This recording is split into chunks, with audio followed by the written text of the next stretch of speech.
Welcome to the Halloween Marathon of 2022.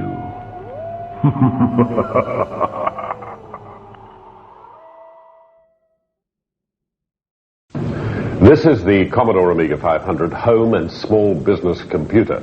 Now, you're about to experience its awesome capabilities. And with a title like Amiga the Movie, you'd expect to see something on this video that'll be pretty breathtaking. Well, you won't be disappointed. If you were fortunate enough to have plenty of money back in the mid to, late 80s, or rather your parents, you were fortunate enough to maybe own an Amiga computer. Those things were expensive, but oh man, were they a hell of an awesome piece of machine. And not just a piece of machine, it was a great gaming machine as well. But since the Amiga didn't have a large footprint in the gaming landscape as the Nintendo or Sega consoles, many titles would come and go with little fanfare. Now, last month I made a video on a game called Escape from the Planet of the Robot Monsters, an arcade game that paid tribute to the 1950s B-movie sci-fi genre. This title I will be talking about next will also be paying tribute to those horror flicks from the 1950s. Horror Zombies from the Crypt was a horror-based platformer, semi-platformer, and I use the word platformer loosely here, because unfortunately from time to time we all come upon a game or two that are just a chore and a pain to play. Last year, that honor went to Nightmare in the Dark during my last Halloween marathon, and it was for the Neo Geo MVS arcade. Horror Zombies from the Crypt starts off great. Nice introduction that makes it seem that the game is in actuality a movie that people are watching in a theater. I think that's a pretty nice touch. Unique. The whole intro has that 50s cheesy horror flick vibe to it. This is going somewhere interesting. This is gonna kick ass. Then the intro ends and the pain begins. You start off inside a house or a mansion. I don't know, who cares at this point? I don't. The controls immediately come into the picture and they are really bad. Your character moves at a snail's pace. He's extremely slow. How about you think you jump? Pressing a button? Nope. Try pressing up. I have never understood implementing this feature outside of a one-on-one fighting game, but here it is one more time. But it is never a good thing to put up as your jumping input on a semi-platformer. And his jump, it's extremely laggy and it's very slow to perform, meaning you will have to anticipate the dangers seconds before they happen.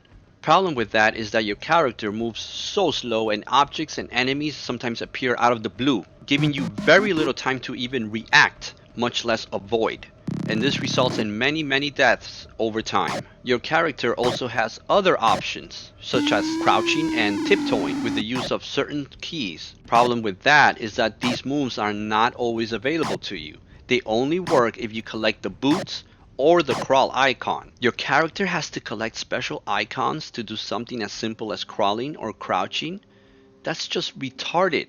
The graphics are nice and they have a good use of colors, but some things are just not represented properly. Take for instance the first stage, right when you start. You have this zombie right here going back and forth. Okay, fair enough. Problem is I could not get past him the first few times. I kept jumping over him and getting killed. Turns out you can't. You have to jump on top of the fireplace to avoid him. How the hell am I supposed to know that? And I found that out only by mistake. The levels are nice looking, sure, but incredibly tedious to get past, much less progress on. It is basically a series of trials and errors. You just have to memorize what is there and when to jump or react to enemy placement. While most games do require memorization, sure, it should not be such a lethargic, painful experience. Even when you know what to do, the controls and slow movement of your character prevents you from getting past obstacles. It's painful trying to get through a stage. But let's move aside from that and get on to the music.